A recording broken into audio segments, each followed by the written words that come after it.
आणि आता दिल्ली स्फोटासंदर्भातली अपडेट आहे। दिल्लीमध्ये लाल किल्ल्या शेजारी झालेल्या स्फोटाची आता पाककडून कबुली देण्यात येते। पाकव्याप्त काश्मीरचे माजी पंतप्रधान चौधरी अनवरुल हकनी कबुली दिली आहे। भारताच्या जमिनीवर पाक दहशतवाद्यांनी हल्ला केला असं अनवरुल हक म्हणतोय।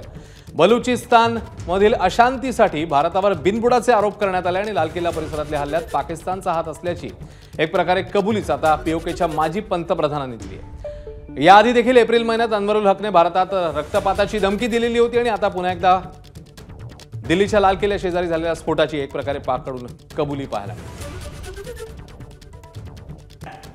इस खाकसार के पहले जुमले पर ये जुमले तब्दील हुए और रिकॉर्डर ने ये बात सुनी, तारीख ने, कि मैंने ये कहा कश्मीर हाउस में बैठ के कि अगर नहीं बाज आओगे बलूचिस्तान को ब्लीड करने से तो लाल किले से लेकर कश्मीर के जंगलों तक तुम्हें घुस के मारेंगे। और अल्लाह के फजलो करम से इस गुनाहगार के लफ्जों की अल्लाह पाक ने हुर्मत रखी। चंद दिनों बाद हमारी मुसल्लह अफवाज ने, हमारे शाहीनों ने अंदर घुस के मारा और ऐसा मारा आज तक त्यारों की गिनती पूरी नहीं हुई।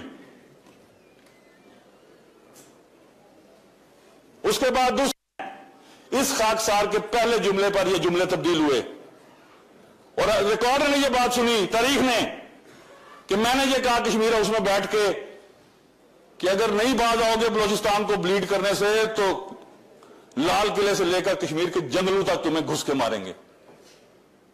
और अल्लाह के फजलो करम से इस गुनाहगार के लफ्जों की अल्लाह पाक ने हुर्मत रखी।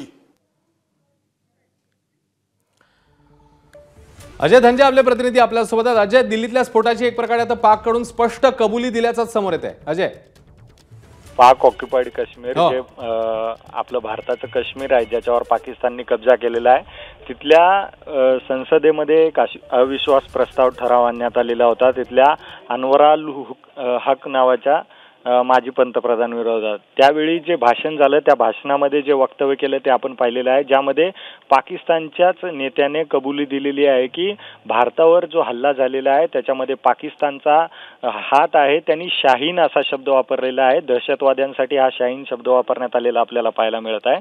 खरं तर पाकिस्तान वेळोवेळी भारतावर हल्ले केल्यानंतर त्याची कबुली देत नाही, आमचा संबंध नाही म्हणतो, ICJ मध्ये असेल किंवा टॅरिफ जेव्हा पडतात, मात्र त्यांचे नेतेच आता त्यांना गोचीमध्ये आणताना आपल्याला पाहायला मिळत आहे।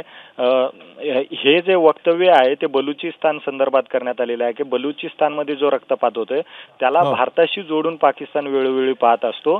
मात्र यापूर्वी जेव्हा आपण पहलगाम हल्ल्याच्या वेळी भारताने पाकिस्तानला उत्तर दिलं होतं तेव्हा पाकिस्तान बिथरला होता आणि तेव्हा त्याने पोकळ धमकी दिलेली होती आणि 10 नोव्हेंबरला जो हल्ला झाला त्याचा संबंध या वक्तव्याशी जोडल्या जात आहे आणि पाकिस्तानचा कुठेतरी या कटामध्ये हात खरं, त्यामुळे एक प्रकारे पाककडूनच आता एक कबुली दिल्याचं उघड होते। अजय, धन्यवाद या सगळ्या सविस्तर माहितीबद्दल। एबीपी माझा, उघडा डोळे बघा नीट।